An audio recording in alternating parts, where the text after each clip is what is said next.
Good morning, everyone. Did you see that truck? Was that truck not awesome? I am here to talk to you about the truck, but I'm here to talk to you about other things too in AWS storage. And I love the truck for a couple of reasons. One is people are using it today to bring in hundreds of petabytes into AWS. I'll talk about that a little bit later. But it's also a sign for me of how storage is changing. And it's a sign also of how AWS listens to what customers ask for, and then we build it.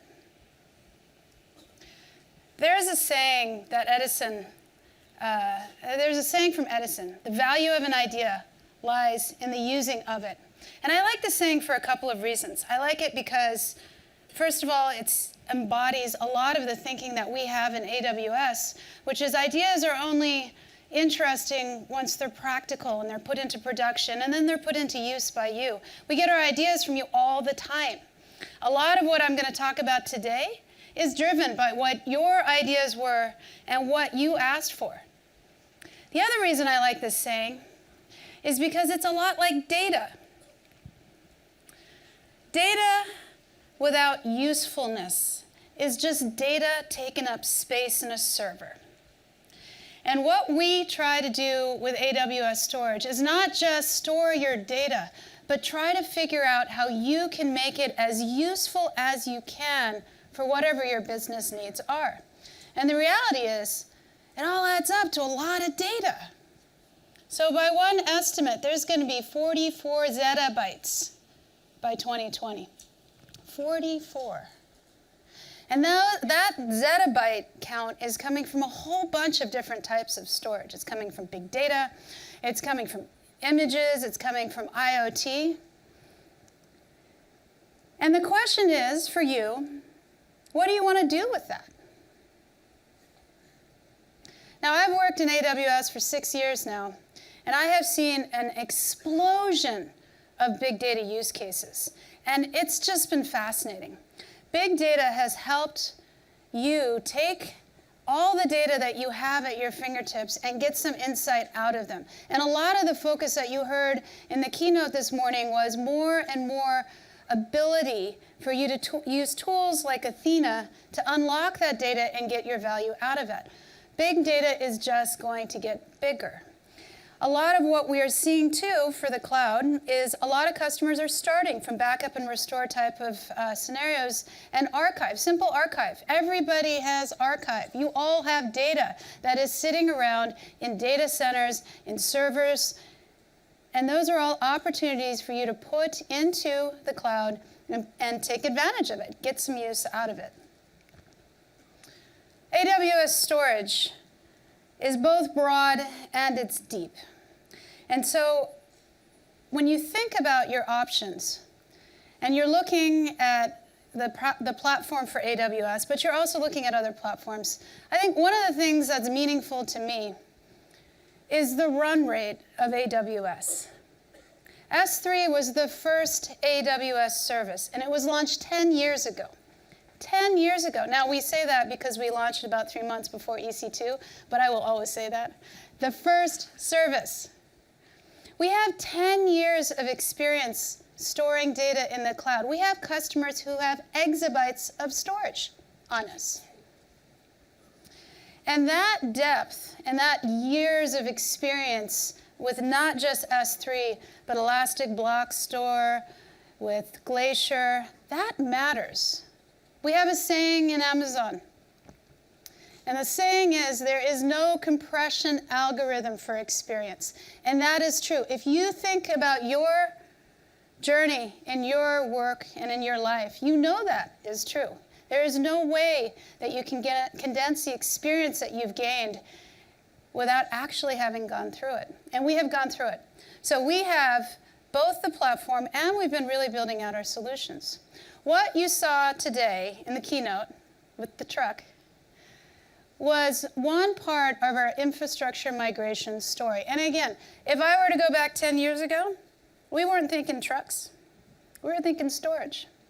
But we got to trucks because that is what customers asked for. The other thing that we have really internalized and really built upon in the last 18 months is this idea of how we can provide more integration with your existing infrastructure. You have spent a lot of time, a lot of money, a lot of experience building up your existing infrastructure. And we don't want you to lose that value either. So a lot of what I'm going to talk about today is what we've been building to help you leverage that existing infrastructure while taking the advantage that you want to for the scale and elasticity of the cloud. So let's start first from the platform. I like to say this is the year of file. So we have object storage for S3. We have it for Glacier. We have persistent block storage. And this is the year that we introduced file. Native managed file support with the Amazon Elastic File server or system. So this capability completes what was already a broad platform for options for you. But we've also done other things in each of the platform areas. We will continue to do this, by the way, because we don't think we're done. We're nowhere close to being done. In our minds, we have just started. So in addition to launching support for file capabilities, Amazon S3 continues to evolve. I'm going to go over some things that we are announcing today a little bit later in this presentation. But earlier in the year, we introduced a capability called transfer acceleration. And transfer acceleration allows customers who are in remote sites to upload data into S3 and eliminate the geographic distance and the latency that introduces. And the reason why that happens is because you're uploading that data on our backbone. So we have a customer huddle that does analytics for sports performance. And what that basically means is that professional, amateur, and just neighborhood coaches all over the country are uploading video into Huddle to do analysis of performance using the tools that Huddle provides. So you have video coming from everywhere. And they're using transfer acceleration to eliminate the latency and to make those uploads go up to 6 times faster. That's the type of innovation that we keep building into the platform. We also have other things that we introduce. For example, S3 is now supporting IPv6. And the reason why we're supporting IPv6 is because the explosion of IoT devices out there. And if you don't have an address exhaustion problem right now, you will soon. So we have that capability in the platform. And Glacier continues to evolve as well with simplifications and new options for retrieval of data. Talk about that a little bit later. So if you think about each of these areas, we will always have the best, broadest, and deepest platform for storage. What we're working on and evolving very rapidly is how to bring that data in.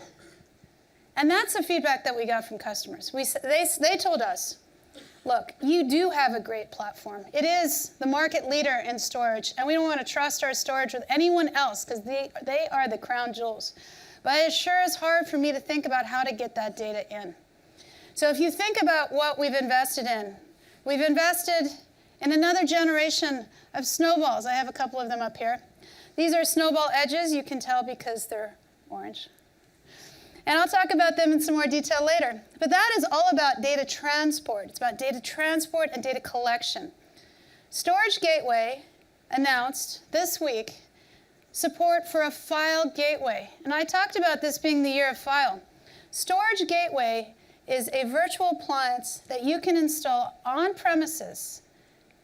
And you can upload your data into S3 from your file gateway using an NTFS interface, 3.0 and 4.1, and it will convert it into a native S3 object in a bucket that you own and that any application can access. This is a big deal. This means that all the filers you have in place, all the file systems that, all the applications right now that expect that file system interface but want the scalability of S3 and the ability to maybe spin up other applications in EC2 to use S3 or even on-premises applications to use S3, you can do that now with the familiar protocols that you have come to expect for file system. It's a big deal. The other investment that we continue to make is to allow customers to connect over secure lines using Direct Connect from their on-premises environment to EFS. Another announcement for this week.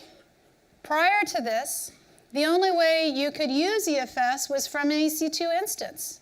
Now, you just go and use it from your on-premises environment, and you use Direct Connect to connect into EFS.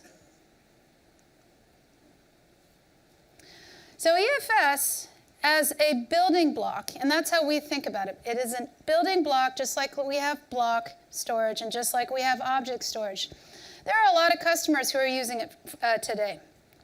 So Atlassian is the maker of Jira. Raise your hand if you know Jira. Raise your hand if you might know Jira a little bit too well. Okay. So Atlassian looked at EFS as an option for them to run Jira on the cloud. And they had evaluated other options. They had evaluated Glacier. They had looked at a bunch of different choices for them. And when they tried EFS, it really met their needs. And it met their needs because of the performance and the speed that they really wanted. So Atlassian is going to be releasing Jira support, and they're going to be using EFS on the back end because that was the scalable, durable, highly available storage platform that they needed. Spokio does video ad analytics. And again, they looked at different options, but they liked the performance in particular, as well as the scalability and the manageability of EFS.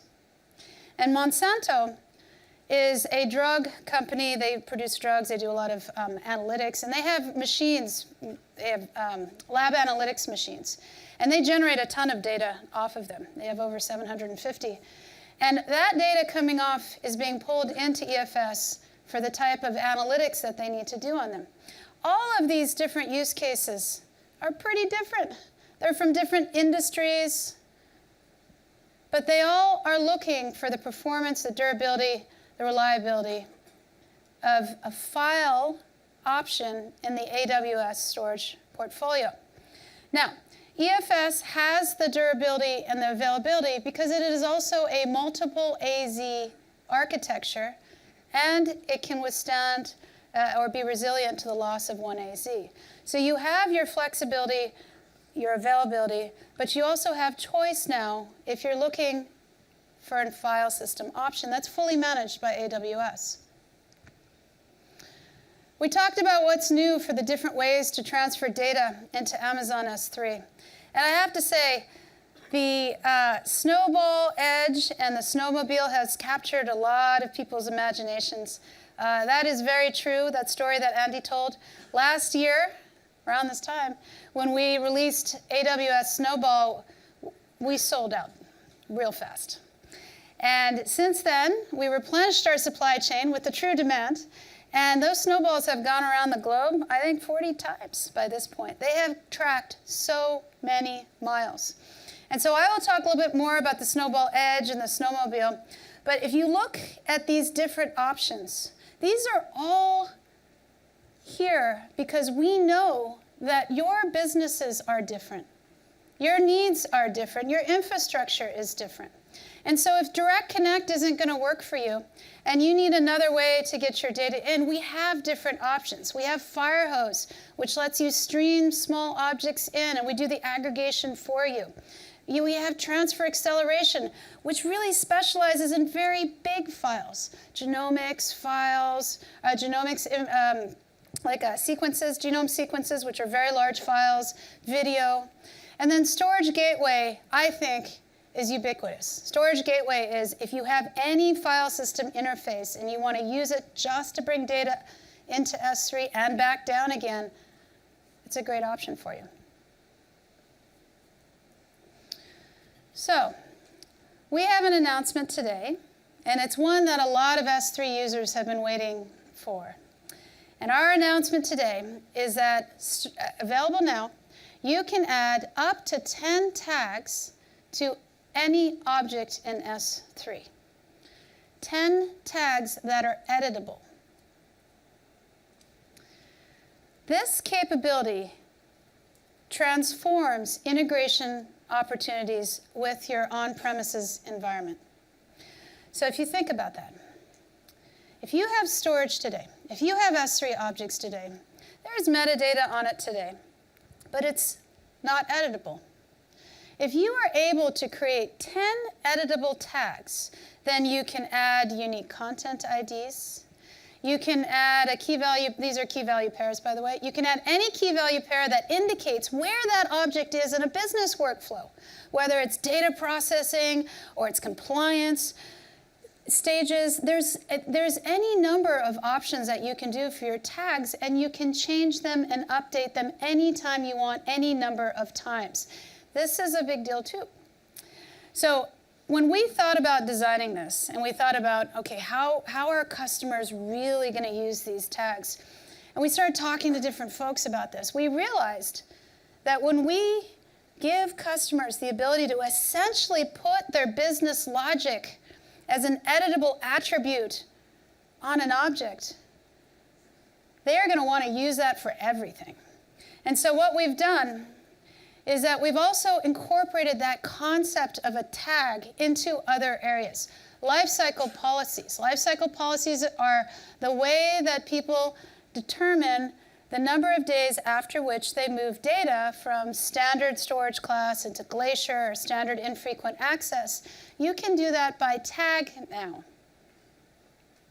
So imagine if you put a tag on an object and it was a compliance tag. Then you could tier that object into Glacier, which has worm compliance, and you could do it all automatically based on tags and lifecycle policy. Another feature that we've introduced today is 1-minute metrics for request level, for requests in S3. So this is request level. Last year we introduced bucket level metrics that were primarily focused on capacity. How many objects do I have? How much storage do I have?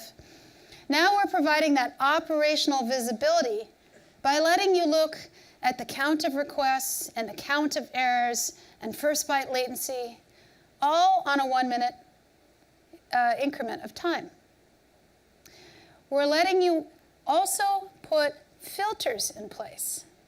And those filters on metrics give you the ability to look at a group of metrics organized by tag, organized by prefix name, or just everything that you have in a bucket. So again, bringing that idea of your business logic in tags and letting you start doing things like drilling down for more visibility into operational metrics. Raise your hand if you have an S3 bucket and you want to know what's in it. Okay. Today, we are launching S3 inventory reports.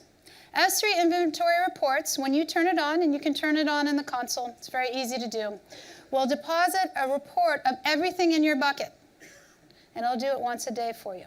If you want real-time analysis of what's in your bucket, you can still use list. That's the API that we have if you want to list what's in your bucket. But if you don't want to do that, if you want to retire an application that's doing that inventory reporting, or you just want to stop whatever process you're doing right now to go look for that, you can turn on inventory reports and you can see what's in your bucket. The other capability that we're introducing is that we want you to have all the analysis that you can about the usage of your data. This is really a reflection of how we run our business, the business of S3 and the services in AWS. We run it off data. When I sit down and I make decisions, and I make roadmap decisions, I make any decision, I make it with data. And I know you do too. So what we're doing today is we're giving some visibility through reports and just raw data for usage patterns on your S3 storage. And you can do anything you want with that. You can look at it in the graphs in our console. You can export it to whatever tools you have. You can feed it into your learning tools. That data is now yours, and we will continue to expand on it. So here's one view that we have of the CloudWatch metrics, those 1-minute metrics. And as you can see, you have the ability to set any number of filters.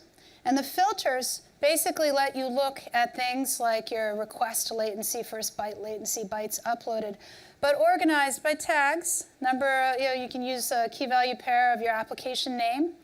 And because these are CloudWatch metrics, you can look at your EC2 health metrics in the same graph.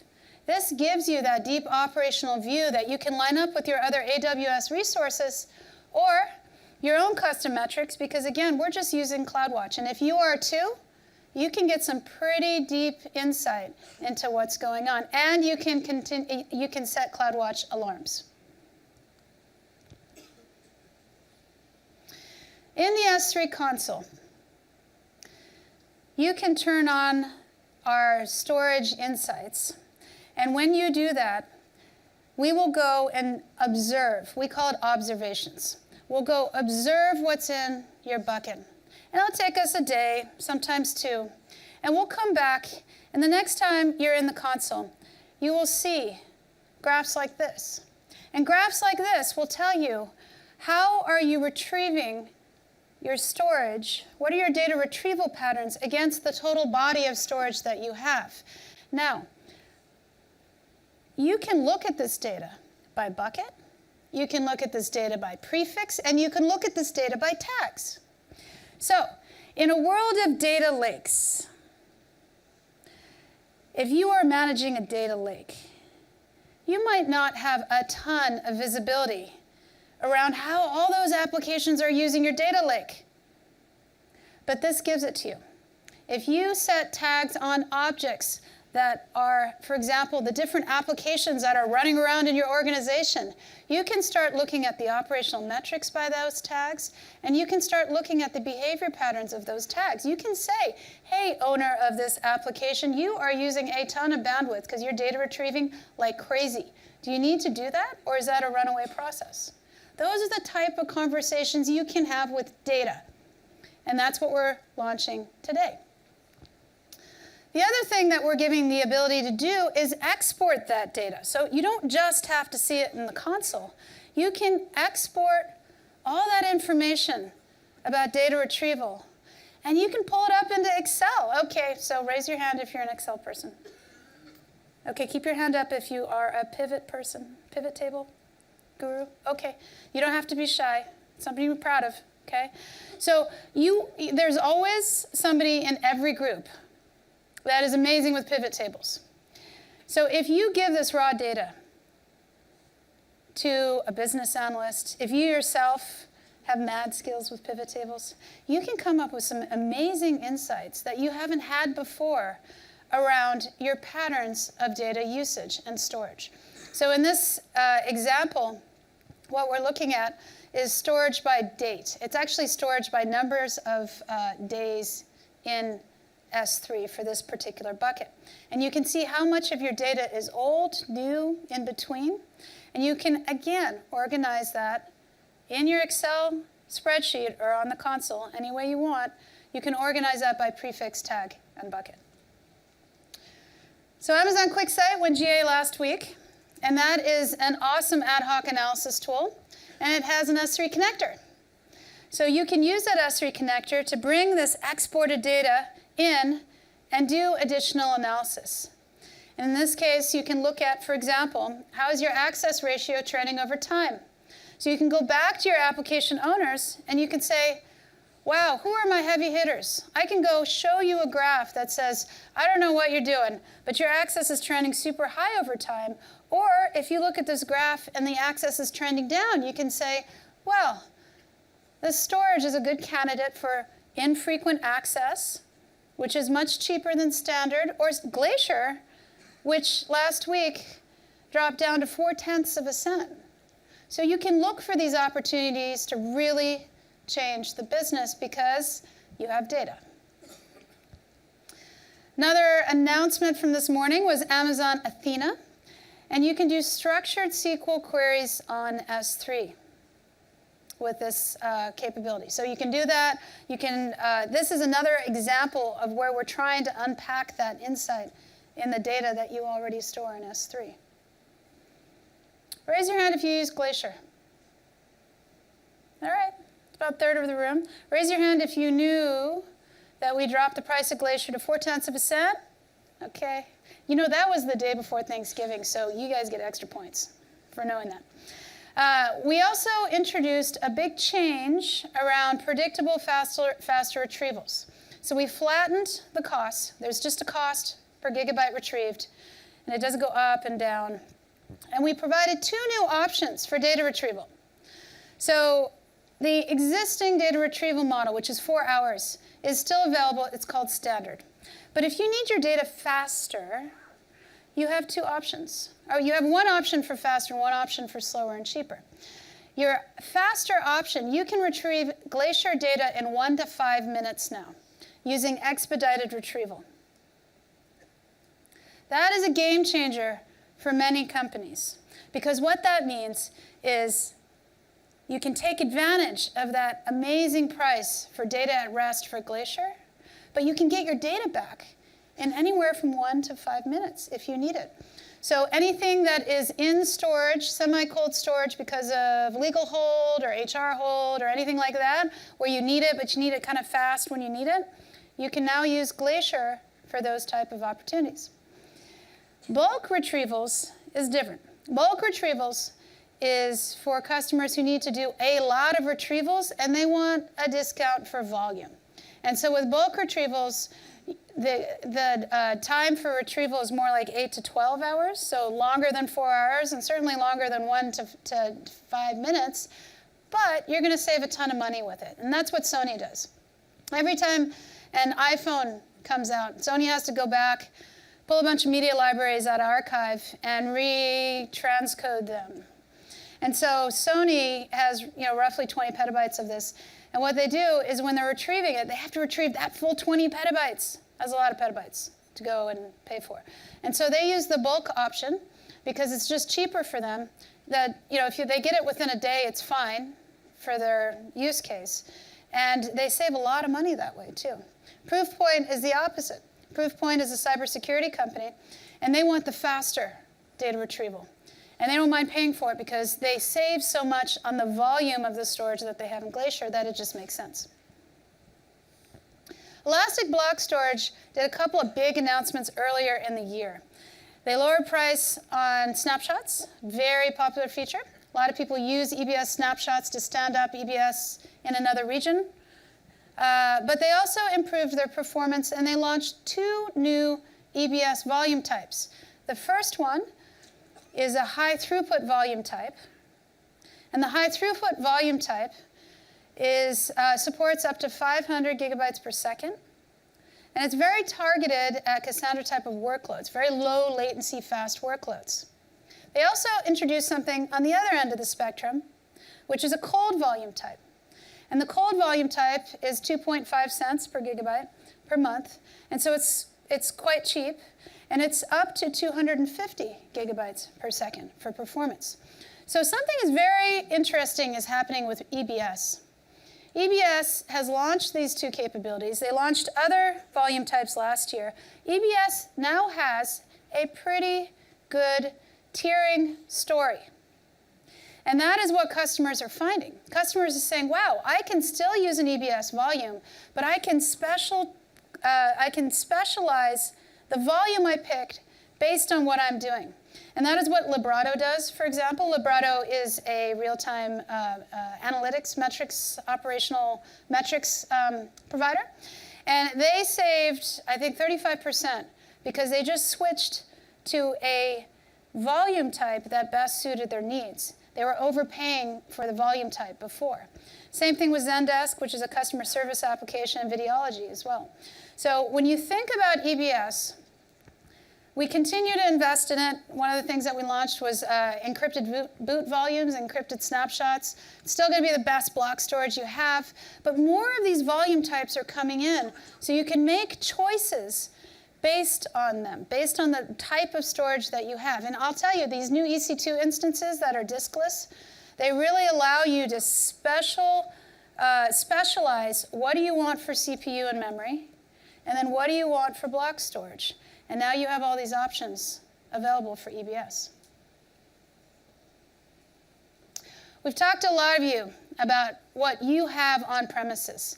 And what we're finding is that for storage, you want three things. You want migration. And the migration is interesting because sometimes you want the migration to go up to the cloud and stay there. Sometimes you want the migration to go up to the cloud, stay there for a day so you can process the data and then come back down. And sometimes you want the data to go back and forth all the time. So migration is a very interesting story. Bursting is a little different. Bursting is you have capacity in place. You don't want to buy any more. What you want to do is you either want to do short-term bursts where peaks go up into the cloud, your peaks where you need more storage, you can leverage the cloud, or you just want to stop buying more hardware and you want to expand in the cloud.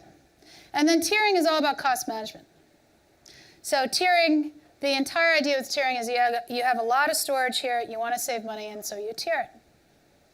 So we're going to talk now about how you can use the different parts of the AWS storage platform for each of those. The announcement of EFS over Direct Connect satisfies a couple of things. One is the secure connection to the cloud from on-premises. That is what a lot of chief security officers are asking for, and the service we provide is Direct Connect. The Direct Connect into EFS lets you take advantage of bursting type of workloads right away. You can turn this on today. This capability is available today, and if you want to start with experimenting with EFS, bursting is a very common use case. You can also use it for data migration if you have vast volumes of data to migrate into EFS. We're finding a lot of the bursting workloads in place. AWS Storage Gateway, earlier this year, worked pretty hard on expanding the platform for Storage Gateway. Now available in all public regions, before it was available in some of them. A new user interface, an easier to use console interface. VTL capacity went up to a petabyte, and we did qualifications for different third-party storage providers. The big news for today is the introduction of File Gateway for S3. This is the NFS interface for S3. So if you are on premises and you use NFS, this is a very easy way to get up and running to create a temporary or long-term gateway that moves storage into S3. So there's a couple of things here. One is NFS integration supporting both 3.0 and 4.1. Second thing is it's your bucket. The way that we built this is that we said we will do the conversion into an S3 object for you. And that S3 object is there for you to use in any way you want to. And because it's S3, you can scale. We have the elasticity. You can put as much as you want. And then you can bring it back down again to the file gateway if you need it. So Moderna is another healthcare company that uses it right now. It's spinning off data off of a bunch of devices, and it's sending it up into S3. Veristore is a managed service provider, and what they do is they do backup solutions, and they're using this right now to get data from their data center into S3. I would encourage you to just try it in the console. This is the fastest way that you will have to set up a gateway into S3 and get this connectivity going between the elasticity of the cloud and your on-premises environment with almost no interruption or no extra customized work that you have to do. You don't have to call a developer to do this. It's very easy to do. We also got feedback from you that it's important to work with the infrastructure that you already have in place in your data center. And we did that this year. We got together with some big providers like Dell, EMC, backup and recovery, like NetApp. And we started to work with them for how you can do things like tier from a NetApp device into S3. We made a lot of progress here. And so I have some examples of that, both in terms of primary storage, where your device is your primary storage and you want to tier up into S3. Cloudian's a good example of that, as well as NetApp. Backup and recovery, these are devices that are out there today, tiering again into S3. Archive and other capabilities that we have. So you're going to continue to see the storage portfolio expand. The feedback that we got from you is that you've already made an investment. And so what we are doing here is that we're asking you to not replace your investment. What we're doing is just going and working with the people that you want us to work with, because this list came from you, and we're making sure that you can tap into S3 from there. All right, let's talk about the Snowball Edge. We have these Snowball Edges here, and I am fully aware that this is a great selfie opportunity after the talk. That's why we have two. We have the Snowball Edge because after we launched Snowball, they were immediately popular, and customers asked for more things. So Andy talked about a couple of different scenarios. I'll give you some more examples of people who are using this. But I think the key thing to take away from this device is that it's going to be, you can put a Snowball Edge and keep it on site longer. So in the Snowball case, what we released last year, the entire idea with Snowball was data transport. You get a Snowball, you load it up, you send it to AWS. This device is built to stick around for a while in your data center. You can put it in a cluster, and because you have the S3 endpoint in it, it also has an NFS endpoint in it. You can take some time to get your data on the Snowball Edge. But not only can you take some time to get the Snowball on your data on the Snowball Edge, you can keep it there for a while. We are okay with that. It's the same pricing structure as Snowball. It's a little bit more expensive. You pay for the device, and after 10 days, you pay for a daily fee. But if you are okay with that, if you're okay paying a daily fee for months, we're okay with you keeping it. And all of a sudden, you've got this little storage-oriented cluster with just enough compute that you can park for a while. Now, I am very excited about this. I'm a former Peace Corps volunteer. I served in northern Mali. And I think this opens up a ton of opportunities, not just for IoT devices, but for a lot of different countries and companies that work with countries in highly rural environments where you need to collect data for survey data or whatever, and you can keep these rugged containers out in the field collecting data until you need to bring them back into an AWS data center. It really opens up a lot of different opportunities. So it has more capacity. It's 100 terabytes. We still have the Snowball available. That's a 50 terabyte and an 80 terabyte capacity. If you need to just use Snowball for data collection and data transport, that's fine. But this is a new capability. The on-premises compute, you have enough compute in here that's the moral equivalent of an M4 4XL. Adds a lot. That's actually quite a lot of compute power. So you can use Lambda, you can process the data coming in, you can deduplicate it, you can look for anomalies, and you can program it against it using our endpoints. Philips uses this today. So if you guys want to talk about a constrained data center, hospitals. In the basement or bottom floor of almost every hospital are a lot of servers. Hospitals use servers quite a bit because they're generating a vast amount of data. And what Philips is doing with the Snowball Edge is they're using the Snowball Edge in a resident capacity. And I don't mean resident in the medical sense. I mean resident in the Snowball sense, which means they get clusters, and you can have up to 5 in a cluster, and they keep them in the hospital IT center, which is the basement. And they collect MRI information, and they use the compute to do transcoding for when people are bringing up the images to match the resolution of the device that's displaying the image.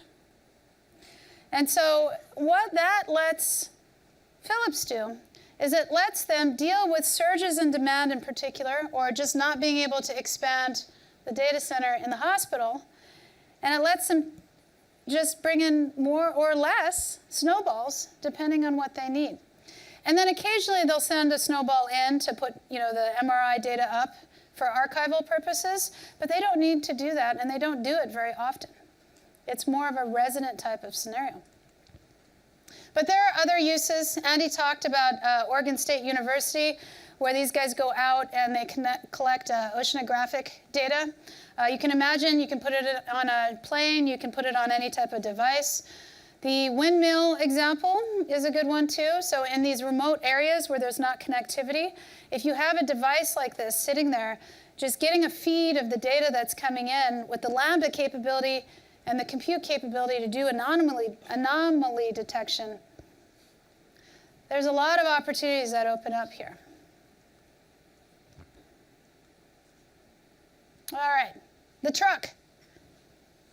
The truck is in use. We have a customer right now who is using this truck, and this is specifically for customers who have very, very large data sets. And again, I love this example because this is straight from the mouths of customers telling us, I love what you got, you have a great platform, I can't wait for months and months, years to transfer data that I have in my volumes up into the cloud. And so we built the Snowmobile. So the Snowmobile lets you move 100 petabytes. It is designed for bandwidth rates of up to a terabit. And when the Snowmobile is in transit between point A and point B, we have a full military escort that goes with it. We track it with surveillance cameras 24/7 that alarm when we either lose connectivity. We do a lot of government work, can you tell? But we have a very secure model here for the transport of the truck between two different locations, as well as the data that's on the truck. So when the data comes into the truck, it is encrypted. And the keys are not there on the truck. The keys are stored in the AWS Key Management Service, so that when you're taking the data off the truck, that's where you're getting your key from. So we have thought through this very carefully. And we've thought through this carefully because the truck is not here because it's a theoretical need. The truck is here because we have customers like DigitalGlobe that ask for the truck. So DigitalGlobe is a geospatial company. And what they do is they collect a lot of data off satellites that help us understand climate change. They collect over 85 terabytes of data a day. They have a lot of data. And so they need to move petabytes and petabytes into S3. And so they are using the truck right now. They're actually loading up the truck right now. I think they have 20 petabytes on the truck, and it continues to load. So I talked a lot about different things here. I talked about the year of the file system interface, either EFS, Storage Gateway, NFS endpoint, and that Snowball Edge. I could probably spend an entire conversation, an hour, just talking about the platform and solutions. But we have more than that. We continue to build out that storage ecosystem to work with partners that you are using their hardware today for storage and make sure that cloud is a capability that you can tap into. And we're building more services, and we're doing a massive amount of innovation, like the device that you have on stage in the truck, that let you plug in AWS storage with your existing infrastructure. And we're not done yet. We have a lot more to build. So with that, I would like to say thank you very much for coming, and we have some minutes, we have 15 minutes to take questions.